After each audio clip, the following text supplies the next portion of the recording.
नमस्कार दोस्तों, मैं Sohan Singh Grover, district information manager, Ayushman Bharat योजना, जिला पानीपत। 2018 और 2019 में जो भी हॉस्पिटल आयुष्मान भारत योजना के अंतर्गत एम्पैनल हुए थे, उन सभी का एमओयू रिन्यू किया जाना है। और वो एमओयू रिन्यू करने का क्या प्रोसेस है, ऑनलाइन या ऑफलाइन, उस प्रोसेस को समझाने के लिए मैं ये वीडियो बना रहा हूँ। एमओयू रिन्यू जो भी होना है वो ऑनलाइन पोर्टल जो है हमारा हॉस्पिटल इम्पैनलमेंट मॉड्यूल का, जिसका जो ये लिंक दिया गया है hospital.pmjy.gov.in, उसके माध्यम से ही किया जाना है। जिसका जो ऑनलाइन प्रोसेस है, लॉगिन कैसे किया जाता है, वो मैं आपके साथ साझा कर रहा हूँ।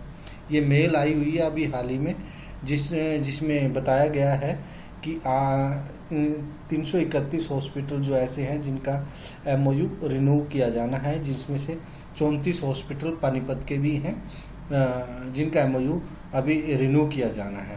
तो जो हमारा हॉस्पिटल इम्पैनलमेंट पोर्टल है वो इस तरह से, आप मान लें आपका जो फ्रंट व्यू होगा उसमें आपकी यूजर आईडी जो है HOSP6 इस से चलेगी, और यहाँ पर आप उसका पासवर्ड डालोगे, जो भी आपके इम्पैनलमेंट पोर्टल का पासवर्ड है। उसमें आप कैप्चुरा डालोगे और आप उसके बाद लॉगिन करोगे।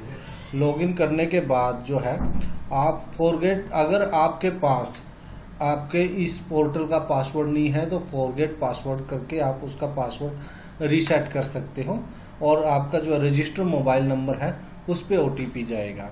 यहाँ पर आप जैसे लॉगिन पे क्लिक करोगे, लॉगिन पे क्लिक करने के बाद इस पोर्टल पे हम लॉगिन कर जाएंगे। इस पोर्टल पे इस तरह से आप लॉगिन कर पाओगे, और ये जो है लॉगिन करने के बाद ये इस तरह से आपके सामने ये शो करेगा। उसके बाद फिर हम अपनी PPT पे आते हैं। एमओयू रिन्यू करने के लिए मैंडेटरी डॉक्यूमेंट्स कौन कौन से हैं? सबसे पहले जो एज पर जो स्टेट हेल्थ अथॉरिटी की ईमेल है, उसके अकॉर्डिंग डिस्ट्रिक्ट इम्पैनलमेंट कमेटी की रिकमेंडेशन, ये हमारा दस्तावेज है। ये इम्पैनलमेंट कमेटी ही इसको तैयार करेगी, हॉस्पिटल लेवल पे ये तैयार नहीं होगा। दूसरा जो डॉक्यूमेंट्स हैं, आपकी फायर NOC रिन्यू होनी चाहिए। आपका NABH सर्टिफिकेट जो है वो भी रिन्यू होना चाहिए। अगर आपका NABH एक्रीडेटेड हॉस्पिटल है तो आपका CTO सर्टिफिकेट आपके पास होना चाहिए रिन्यू, वो भी मैंडेटरी है। BMW अथोराइजेशन और एग्रीमेंट दोनों के दोनों इम्पोर्टेंट है, और रिन्यू आपके पास होने चाहिए ये दोनों के दोनों सर्टिफिकेट्स।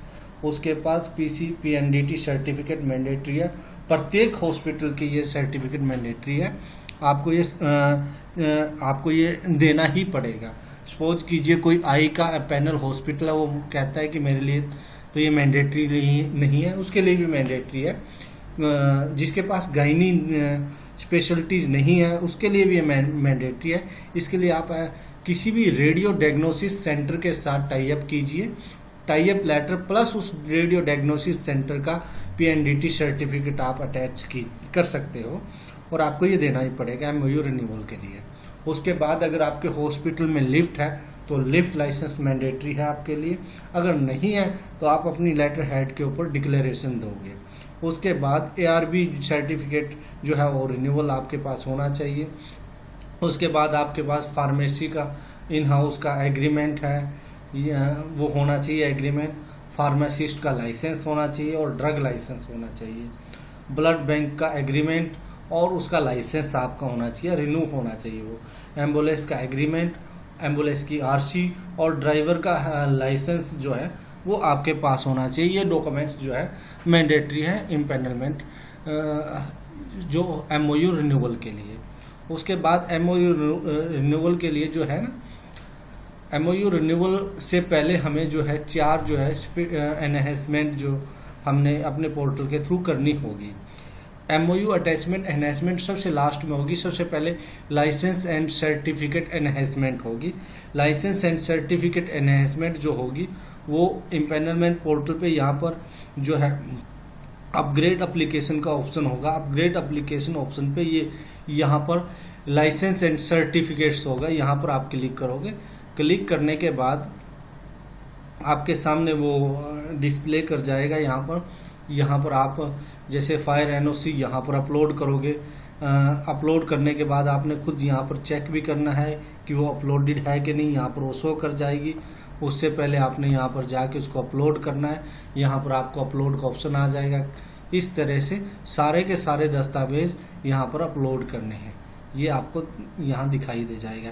एनएबीएस सर्टिफिकेट यहाँ अपलोड करना है, एआरबी सर्टिफिकेट यहाँ अपलोड करना है, एआरबी सर्टिफिकेट का नंबर, उसकी इशू डेट क्या है, उसकी एक्सपायरी डेट क्या है, पीएनडीटी सर्टिफिकेट का नंबर, उसकी इशू डेट क्या है, उसकी एक्सपायरी डेट क्या है, ये प्रॉपर मेंशन करके ही आपने अपलोड करना है सभी सर्टिफिकेट और डॉक्यूमेंट्स। उसके बाद add man power enhancement. Add man power enhancement जो है, यदि कोई जैसे भी कोई भी हॉस्पिटल पैनल होता है तो वो कुछ स्पेशलिटीज पैनल करवाता है कुछ डॉक्टर्स के नाम से। अगर वो डॉक्टर्स अभी भी आपके हॉस्पिटल के आप में मौजूद हैं जिनके नाम से आपने अपना हॉस्पिटल इम्पैनल करवाया हुआ है, फिर तो आपको मैन पावर ऐड करने की कोई जरूरत नहीं है। यदि वो डॉक्टर्स छोड़ के चले जा चुके हैं आपके हॉस्पिटल को और नए डॉक्टर्स ने ज्वाइन किया है, तो फिर आप उन नए डॉक्टर्स की डिटेल्स आप हॉस्पिटल इम्पैनलमेंट पोर्टल पे अपडेट करवाओगे ऐड मैन पावर के थ्रू। स्पेशलिस्ट डॉक्टर या फिर एनेस्थीसिया जो भी है मैन पावर में आप इनको ऐड करवाओगे। वो कैसे ऐड होगी, आप फिर हम इम्पैनलमेंट पोर्टल पे मूव करते हैं और ये नीचे ऐड मैन पावर का ऑप्शन आता है। ऐड मैन पावर ऑप्शन पे ये रहा, यहाँ से आप सिलेक्ट जो है ना मेडिकल एक्सपर्ट्स, आप वो मेडिकली है, पैरामेडिकल है या नॉन मेडिकल स्टाफ है, यहाँ सिलेक्ट करके एक्सपीरियंस उसको कितने साल का है, उसका नाम क्या है और रजिस्ट्रेशन नंबर, किस यूनिवर्सिटी से उन्होंने डिग्री की हुई है, ईमेल आईडी, डॉक्टर्स की ईमेल आईडी, डॉक्टर्स का मोबाइल नंबर, ठीक है। और उसके बाद यहाँ पर स्पेशलिटीज, कई बार ये स्पेशलिटी जो है ना सिलेक्ट नहीं होती। आप डिटेल डालने से पहले सबसे पहले यहाँ पर उस पर्टिकुलर स्पेशलिटीज को सिलेक्ट कर लीजिए जिसके अकॉर्डिंग आप डॉक्टर्स की डिटेल्स जो है ना फिल कर रहे हो। उसके बाद रजिस्ट्रेशन सर्टिफिकेट और डिक्लेरेशन। रजिस्ट्रेशन सर्टिफिकेट में उसका मेडिकल काउंसिल का सर्टिफिकेट प्लस उसकी जो हायर डिग्री है वो साथ में पीडीएफ बना के स्कैन करके अपलोड करनी है। फिर उसके बाद यहाँ पर डिक्लेरेशन, डॉक्टर की डिक्लेरेशन, डॉक्टर डिक्लेयर करेगा कि वो आपके हॉस्पिटल के साथ मान लो एसोसिएटेड है और उसमें डिक्लेरेशन में डॉक्टर्स का ही मोबाइल नंबर और डॉक्टर्स की ही ईमेल आईडी आप मेंशन करोगे। और डिक्लेरेशन का जो है टेम्पलेट यहाँ से भी आप डाउनलोड कर सकते हो और वो हम आपको भी ईमेल के माध्यम से प्रोवाइड करवा देंगे। उसके बाद फिर हम पीपीटी पे मूव करते हैं। रिमूव मैन पावर, जो डॉक्टर्स आपके हॉस्पिटल को छोड़ के चले जा चुके हैं और अभी भी उनके नाम से आपका इम्पैनलमेंट का पोर्टल चल रहा है, तो आप अपने पोर्टल से उनको रिमूव करवाओगे और नए को ऐड करोगे। तो रिमूव मैन पावर एनहेंसमेंट आपकी थर्ड होगी। उसके बाद स्पेशलिटीज अपग्रेडेशन एनहेंसमेंट। कोई हॉस्पिटल ऐसा है जिसके पास ऐसी स्पेशलिटी मौजूद है जो अभी तक भी आयुष्मान भारत योजना के अंतर्गत उसने पैनल नहीं करवाई, बाकी सभी स्पेशलिटीज पैनल करवाई हुई है। सपोज कीजिए कि कोई हॉस्पिटल के पास दो स्पेशलिटीज है, एक जनरल सर्जरी और जनरल मेडिसिन। जनरल सर्जरी उसने इम्पैनल करवाई हुई है लेकिन जनरल मेडिसिन उसने इम्पैनल नहीं करवाई हुई। जब तक वो जनरल मेडिसिन इम्पैनल नहीं करवाएगा तब तक उसका एमओयू रिन्यू नहीं किया जाएगा। तो आपको सबसे पहले स्पेशलिटीज अपग्रेड करवानी है और स्पेशलिटीज अपग्रेड करवाने के लिए आपको वो जो भी आपके हॉस्पिटल में मौजूद स्पेशलिटीज है वो सारी की सारी आप मान अपग्रेड करनी पड़ेगी और उसको अपग्रेड करने के लिए स्पेशलिटीज अपग्रेडेशन एनहेंसमेंट करनी पड़ेगी। जो यहाँ पर स्पेशलिटीज ऑफर पे जाओगे, स्पेशलिटीज ऑफर पे जाके यहाँ पर जैसे एएनटी लेनी है, एएनटी आपके पास फुल टाइम है और वो आपने इम्पैनल नहीं करवानी लेकिन एमओयू से पहले आपको वो इम्पैनल करवानी है, तो उसके लिए आप यहाँ पर क्लिक करोगे। क्लिक करने के बाद आपके प्रीवियस ईयर में कितने एडमिशन हुए वो यहाँ पर मेंशन करोगे और उसके पिछले साल कितने एडमिशन हुए वो मेंशन करके बाकी इसको यहाँ से एनहेंसमेंट को आप राइज करोगे। उसके बाद फिर पीपीटी पे मूव करते हैं। उसके बाद आता है MOU attachment enhancement. MOU renewal की सबसे लास्ट इन्हेंसमेंट ये जाएगी। उसके बाद आप उससे पहले आपकी ये 4 इन्हेंसमेंट होनी है। License and certificate enhancement, add man power, नए डॉक्टर्स या स्टाफ को ऐड करने के लिए, रिमूव जो मैन पावर एनहेंसमेंट, जो डॉक्टर्स या स्टाफ आपका हॉस्पिटल छोड़ के चले गए उनको रिमूव करवाने के लिए, स्पेशलिटीज अपग्रेडेशन एनहेंसमेंट, सभी स्पेशलिटीज आयुष्मान में पैनल करवाने के लिए, ये अलग अलग तरह की इन्हेंसमेंट है। उसके बाद हम आते हैं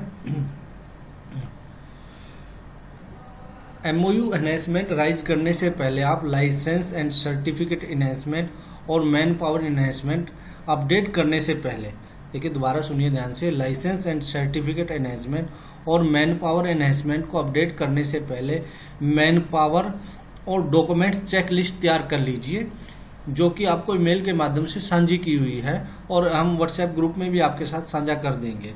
उस चेकलिस्ट से तैयार करने से आपको ये पता चल जाएगा कि किस लाइसेंस या दस्तावेज की इशू डेट क्या है, एक्सपायरी डेट क्या है। और उसके बाद अगर कोई डॉक्यूमेंट्स आपका एक्सपायर हो चुका है, कोई भी सर्टिफिकेट, तो सबसे पहले उसको रिन्यू करवाइए और उसके रिन्यू होने के बाद ही उसकी एमओयू जो है एनहेंसमेंट एप्लीकेशन को, एमओयू एनहेंसमेंट के लिए आप एप्लीकेशन फिलअप कीजिए। सबसे पहले वो रिन्यू करवाइए, ठीक है। चेकलिस्ट से आपको सभी डॉक्यूमेंट्स का पता चल जाएगा। उसके बाद ये ऐड मैन पावर हम ऑलरेडी आपको बता चुके हैं कि ऐड मैन पावर में यहाँ से आप type of medical expert select करोगे कि वो मेडिकल से है या पैरामेडिकल से है, नॉन मेडिकल से है। ये सारा सिलेक्ट करने के बाद जो ऑलरेडी हम आपको बता चुके हैं, लेकिन एक इम्पोर्टेंट जानकारी हम आपके साथ साझा यहाँ कर रहे हैं कि आपके पास ये 2 ऑप्शन हैं। एक तो ये है रजिस्ट्रेशन सर्टिफिकेट और दूसरा डिक्लेरेशन। रजिस्ट्रेशन सर्टिफिकेट में जो है उसका मेडिकल काउंसिल का सर्टिफिकेट प्लस उसकी हायर डिग्री। सपोज कीजिए कि कोई आप जनरल सर्जन की स्पेशलिटी जो है वो कर रहे हैं, जनरल सर्जन की डिटेल्स अपडेट कर रहे हैं, तो उसका मेडिकल काउंसिल का सर्टिफिकेट प्लस उसने जो सर्जरी के अंदर डिग्री की है एमएस सर्जरी, तो एमएस सर्जरी की जो डिग्री, ये दोनों के दोनों एक साथ पीडीएफ में स्कैन होकर अपलोड होनी है रजिस्ट्रेशन सर्टिफिकेट में। डिक्लेरेशन के अंदर डॉक्टर की डिक्लेरेशन जो डिक्लेयर करेगा कि वो आपके साथ मतलब एसोसिएटेड है, और उस डिक्लेरेशन में उसका एक्चुअल मोबाइल नंबर और एक्चुअल ईमेल आईडी आप मेंशन करोगे और डॉक्टर्स के साइन करवाओगे और हॉस्पिटल आपने भी खुद साइन और स्टैंप करेगा। तो ये अपलोड करनी है आपने ऐड मैन पावर में। उसके बाद जो आता है एमओयू अटैचमेंट, लास्ट में एमओयू अटैचमेंट, इस तरह से वो मान ले आपको एमओयू अटैचमेंट शो करेगा। एमओयू अटैचमेंट से पहले फिर हम पोर्टल पे इसको देख लेते हैं कि ये कहाँ होगा। एमओयू अटैचमेंट बिल्कुल ये आपको यहाँ पर शो करेगा, ये आप देख लीजिए, ये रहा एमओयू अटैचमेंट। इस एमओयू अटैचमेंट में एक तो एमओयू है, एमओयू के साथ आपने अटैच करना है। एक तो एमओयू का जो आप लेटर पैड पे प्रिंट करोगे, जिसका हमने टेम्पलेट आपको दिया हुआ है, ईमेल के माध्यम से साझा किया हुआ है। एमओयू के साथ आप डिक्लेरेशन दोगे हॉस्पिटल के कि सारी स्पेशलिटी जो आपके हॉस्पिटल में अवेलेबल है वो आपने आयुष्मान में पैनल करवाई हुई है। और उसके बाद आप मान लें इन दोनों को स्कैन करके यहाँ पर अपलोड करोगे। अपलोड करने के बाद यहाँ पर आप जो है वैलिड अप टू कि आपकी एमओयू की जो डेट है, रिन्यूअल नेक्स्ट डेट क्या रहेगी, वो कब तक वैलिड रहेगा, वो यहाँ पर मेंशन करोगे। अब आप अपनी वैलिड अप टू डेट कैसे निकालोगे?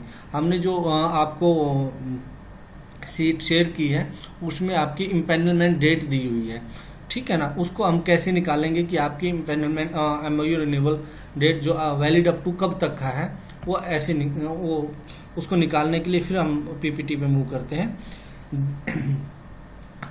सपोज कीजिए कि यदि कोई हॉस्पिटल जो है ना 17/10/2018 में आयुष्मान भारत योजना के अंतर्गत इम्पैनल हुआ है और वो इम्पैनल टाइम पर नॉन एनएबीएस था, एनएबीएस सर्टिफिकेट नहीं था उसके पास, तो उसके साथ 1 साल के लिए एमओयू साइन हुआ था, यानी कि उसकी एक्सपायरी डेट होगी 16/10/2019। 16/10/2019 को एक्सपायर हो जाएगा। उसके बाद 16/10/2019 को फिर वो मतलब दोबारा से एमओयू का रिन्यू हुआ होगा। यानी कि इसके बाद एक डिटेल और मैं आपके साथ साझा कर देता हूँ। 2019 में या उसके बाद जो भी हॉस्पिटल आयुष्मान भारत योजना से जुड़े हैं, वो NABH है या नॉन NABH है, उनके साथ जो MOU साइन हुआ है वो 3 साल के लिए साइन हुआ था। यानी कि 2019 में जो है इनका 16/10/2019 को इनका जो है MOU एक्सपायर हो गया है। अब जो है ना नेक्स्ट इसका रिन्यूअल हुआ है 3 साल के लिए, यानी कि 16/10/2019 से 15/10/2022 तक इसका MOU जो था वो रिन्यू हुआ था सेकंड टाइम। अब जो है 15/10/2022 को एक्सपायर हो चुका है। अब थर्ड टाइम MOU जो है ना रिन्यू कब होगा इनका, वो होगा 15/10/2022 से 14/10/2025 तक 3 साल के लिए MOU। यानी कि उस हॉस्पिटल की जो डेट होगी वैलिड अप टू डेट वो 14/10/2025 होगी। तो इस तरह से आप अपनी डेट को MOU valid up to date निकाल सकते हो कि क्या होगी।